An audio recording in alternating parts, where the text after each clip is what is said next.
미국의 제47대 대통령 선거가 어느덧 100일도 채 남지 않았습니다. 어느 후보가 당선되냐에 따라 각국의 외교 전략이 달라질 수 있는 만큼 전 세계의 이목이 집중되고 있는데요. 이번 선거에 대한 관심은 유독 더 뜨겁습니다. 대선 후보가 선거 유세 중 총격을 받아 다치는 일이 발생하고 재선에 도전하는 현직 대통령이 후보직을 내려놓는 등 사상 초유의 일이 연달아 벌어졌기 때문입니다. 현재 해리스 부통령이 대선 후보로 자리매김하면서 미 대통령 대선의 판도는 요동치고 있습니다. 패색이 짙던 민주당에는 기회가 찾아왔고 승기를 잡았던 공화당에는 비상등이 켜졌는데요. 바이든 대통령이 사퇴 전 약 5%포인트 이상으로 벌어졌던 대선 후보 사이의 지지율 차이는 오차범위 내로 들어왔습니다. 심지어 일부 조사에서는 해리스 부통령의 지지율이 트럼프 전 대통령을 앞서는 것으로 집계되기도 했습니다. 현재 화면에 보이는 것처럼 트럼프 후보가 47.9%, 해리스 후보가 46%로 트럼프 후보가 전체 여론조사에서 평균 1.9% 앞서는 상황입니다. 민주당과 공화당, 해리스 후보와 트럼프 후보의 주요 의제 상황 살펴보겠습니다. 먼저 민주당 해리스 후보입니다. 바이든 대통령의 핵심 정책인 반도체 지원법과 인플레이션 감축법 등 큰 틀에서 기존 경제 정책을 이어받을 것으로 보여지고 있습니다. 다만 일정 부분 바이든 대통령보다 더 진보적인 경제 지원책을 내놓을 것이라는 전망도 나오고 있는데요. 늘 청정에너지와 환경정의가 해리스 후보의 정책 우선순위에 있음을 행동으로 보여줬던 만큼 선명한 기후 대응 정책을 내놓을 것으로 전망되고 있습니다. 민주당은 다자간 협력과 친환경 정책을 강화해 첨단 전략 산업의 안정적인 성장을 지원하고 반도체와 2차 전지, 철강, 화학과 바이오, 방위 산업 등 다자간 협력, 친환경 정책을 강화할 것으로 전망되고 있습니다. 해리스 후보는 법인세 인상을 주장해오기도 했죠. 바이든 대통령은 법인세율을 28%로 제시했다가 21%로 낮췄는데 해리스 부통령은 이를 35%까지 올려야 한다고 주장해오기도 했습니다. 이외에 연준의 독립성 보장이나 우크라이나 지원을 유지하는 외교 안보 정책, 그리고 공존 관계를 유지하되 첨단 산업 등 특정 부문의 위험 요소만 제거하는 대중 디리스킹 정책은 기존 정책과 궤를 같이 할 것으로 예상되고 있습니다. 공화당의 트럼프 후보의 주요 의제도 살펴보시죠.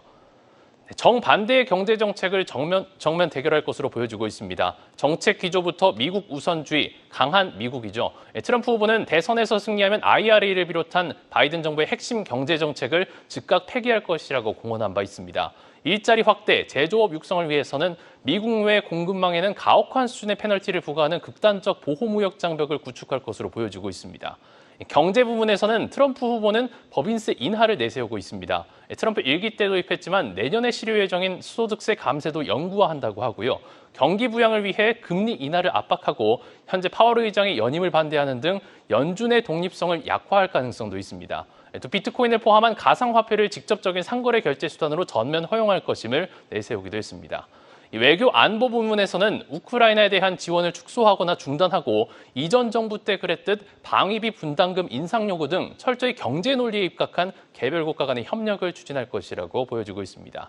마지막 대중정책, 중국을 글로벌 공급망에서 전면 배제하는 디커플링 정책을 통해 바이든 정부의 디리스킹 정책과 차별화를 보일 것으로 예상되고 있습니다. 중국의 대미 영향력을 배제하는 방안을 추진하고 국가 전략 산업의 대중 수출을 전면 통제할 것을 내세웠습니다. 두 후보의 진검승부, 아직은 결과를 속단하기엔 이르다는 평이 많습니다. 미국 대선은 배틀그라운드라고 불리는 5개의 경합주의 결과에 따라 승패가 결정되는데요. 현재 상황을 보면 해리스 후보가 트럼프 후보에 뒤처지는 모습을 보이고 있습니다. 다만 지난 2020년 대선에서 바이든 대통령이 5개 주 중 4개 주에서 승리를 거둔 바 있는데 현재까지 해리스 후보 대비 트럼프 후보가 다소 우세하더라도 바이든 대통령이 당시 후보였을 시기보다 지지율 차가 적은 상황입니다. 때문에 남은 대선 기간 동안에도 두 후보의 접전이 예상되고 있습니다. 미국 대선의 현재 상황 그리고 후보들의 주요 의제까지 살펴봤습니다. 네, 보신 것처럼 해리스와 트럼프 박빙으로 가고 있습니다. 어쨌든 뉴욕 증시는 물론이고 우리 시장에도 굉장히 미국 대선의 영향력이 커지고 있는데요. 계속해서 하상흥 서강대학교 정치외교학과 교수 연결해서 미국 대선 변수도 분석을 해보겠습니다. 나와 계십니까, 교수님? 네, 안녕하세요. 네, 반갑습니다. 교수님, 먼저 공화당은 트럼프 후보 확정됐고 민주당은 해리스가 유력하지만 아직 공식 후보 선출은 안 됐습니다. 앞으로 남은 주요 일정들 어떤 것들이 좀 있습니까? 네, 말씀하신 대로 공화당에서는 트럼프 대통령 후보가 전당대회를 통해서 확정이 됐고요. 민주당은 바이든 대통령이 재선에 도전하지 않겠다고 해서 지금 이제 부통령인 바이든 그 후보 부통령이 이제 부통령인 해리스에게 지금 이제 이거 바톤이 넘어간 상황인데요. 이제 공식적으로 해리스가 대통령 후보가 되기 위해서는 8월 중순에 있는 그 민주당 전당대회에서 이제 공식적으로 후보로 추대를 받아야 되는 그런 절차가 있고, 그리고 이제 8월 중순에 시카고에 있을 민주당 전당대회에서 해리스 후보가 대통령 후보로 이제 추인이 된다면은, 그럼 이제 부통령 후보도 이제 그때 결정이 되기 때문에 이제 그 내용을 좀 관심을 갖고 봐야 되겠습니다. 네, 바이든 현 대통령이 재선 포기 선언하면서 트럼프로 분위기 싹 쏠렸다가 최근에는 해리스가 지지율도 박빙으로 올라왔는데 해리스의 경쟁력은 어느 정도로 보고 계십니까? 지금 미국 정치가 너무 양극화가 심한 상황이기 때문에 트럼프 대통령이 암살 미수를 당했음에도 불구하고, 그리고 바이든 대통령이 6월 말에 있었던 첫 토론회에서 인상적인 모습을 보이지 못했음에도 불구하고 사실은 여론조사 결과에는 큰 차이가 없습니다. 그래서 바이든 대통령이 그만뒀지만 그 바이든 대통령의 바톤을 이어받은 해리스 부통령과 트럼프 후보 간의 경쟁을 이제 선거 그 여론조사에서 이제 비교를 해보면은 바이든 트럼프 때랑 해리스 트럼프 때는 큰 차이가 나지 않고 지금 트럼프가 조금 이제 경합주에서 앞서 나가는 형국이긴 한데, 대부분의 여론조사 결과가 지금은 모두 오차 범위 내에 있기 때문에 아직은 속단할 수 없는 그런 상황이라고 보시는 게 맞겠습니다. 네, 아직은 속단할 수 없는 상황이다. 어쨌든 시장은 트럼프 트레이드로 갔다가 최근에 해리스 트레이드로 관련주들이 주목받는 상황인데 두 후보 간에 가장 대조되는 정책 어떤 부분을 좀 꼽을 수 있을까요? 가장 대조되는 정책은 우선 국내 정치적으로 봤을 때 이제 바이든 해리스 행정부가 2021년에 취임을 하면서 약속했던 여러 가지들 중에서 지키지 못한 것들이 있습니다. 그게 교육, 보육, 보건 관련된 공약들인데요.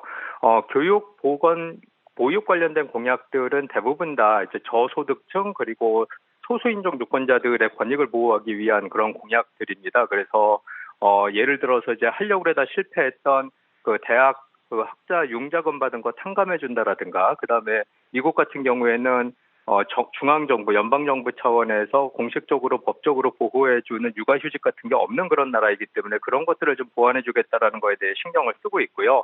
사실 이제 트럼프 같은 경우에는 국내적으로 지금 말씀드린 문제에는 별로 관심이 없죠. 그래서 보건, 보육, 교육, 그러니까 복지 관련된 그런 현안이 지금 국내 정치적으로 봤을 때는 해리스와 트럼프 간의 가장 큰 차이라고 보시면 되고, 대외 정책적으로 봤을 때는 트럼프가 여러 번 얘기했듯이 지금 직가점적으로 지원하고 있는 우크라이나 전쟁, 우크라이나 러시아 전쟁에서 이제 우크라이나 지원을 끊겠다라고 이야기를 하고 있기 때문에 그 우크라이나 지원을 끊는 것, 그리고 이스라엘 하마스 분쟁 관련된 입장 차이, 이 정도가 우리가 볼 수 있는 그런 해리스와 트럼프 간의 큰 차이라고 보시면 될 것 같습니다.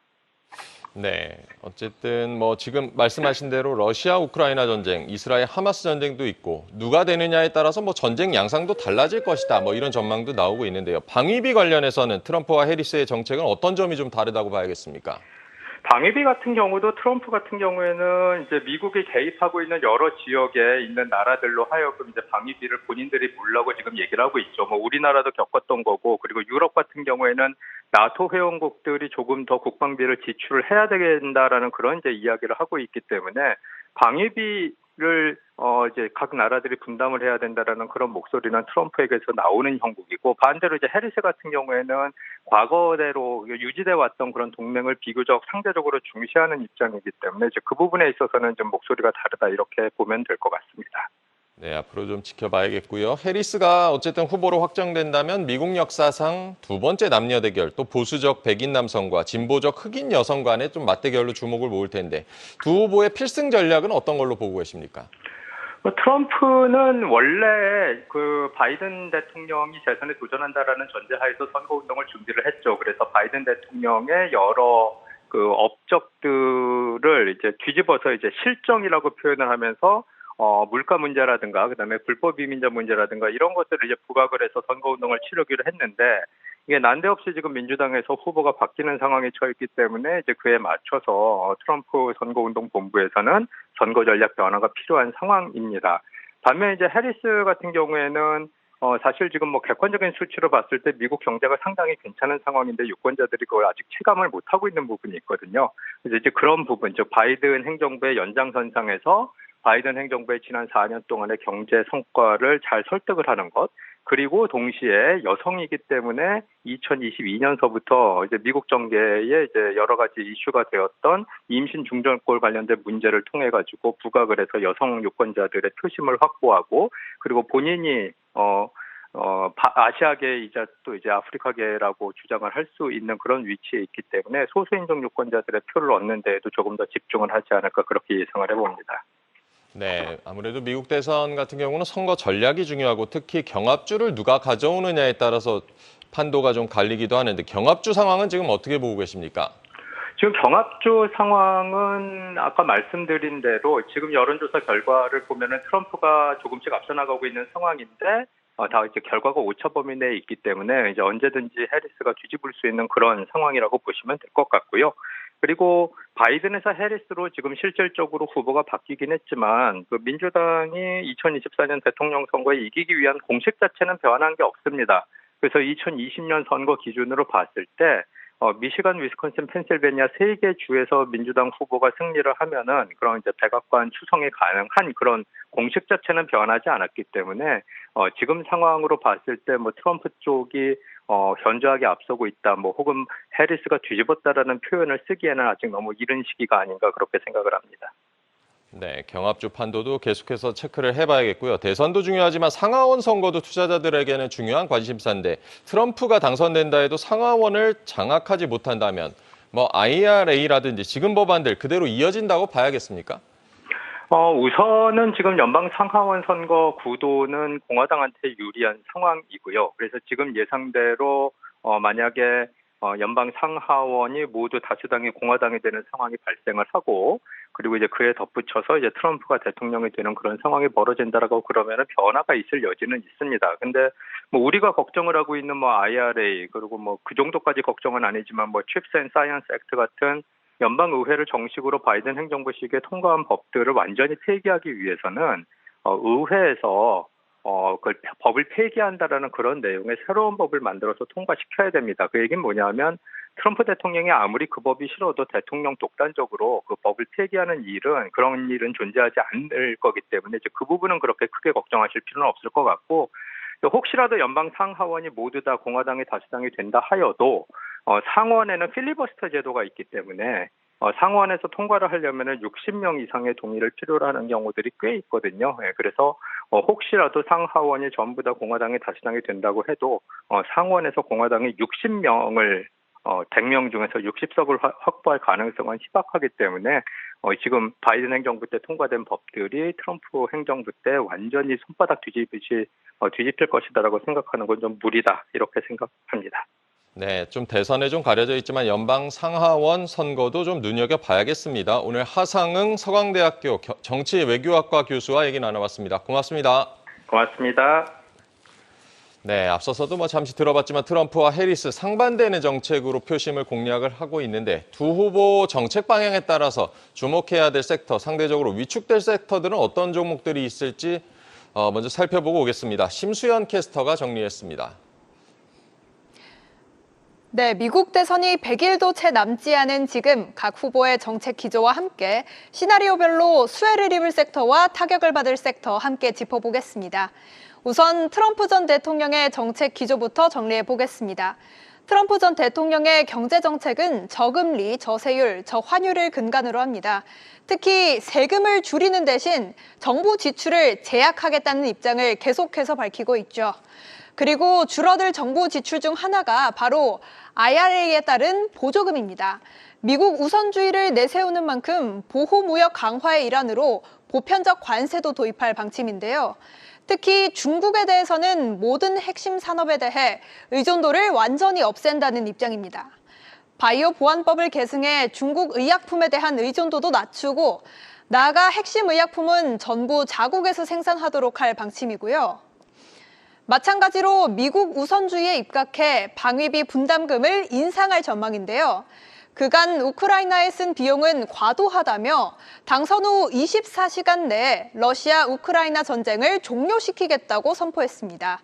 또 다시 파리 기후협약을 탈퇴하고 전통 에너지를 적극적으로 사용할 것이라 강조했고요. 가상화폐 규제도 대폭 완화할 전망입니다. 사실 투자자분들이 궁금한 건 도대체 어떤 걸 사야 할지겠죠.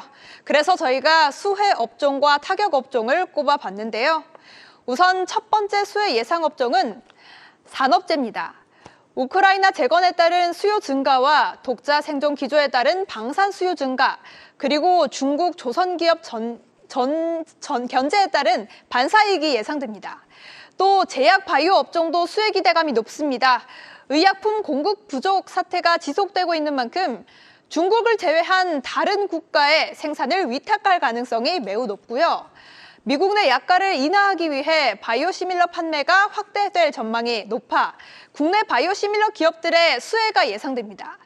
한편 타격을 입을 걸로 예상되는 업종으로는 자동차와 2차 전지가 뽑혔습니다.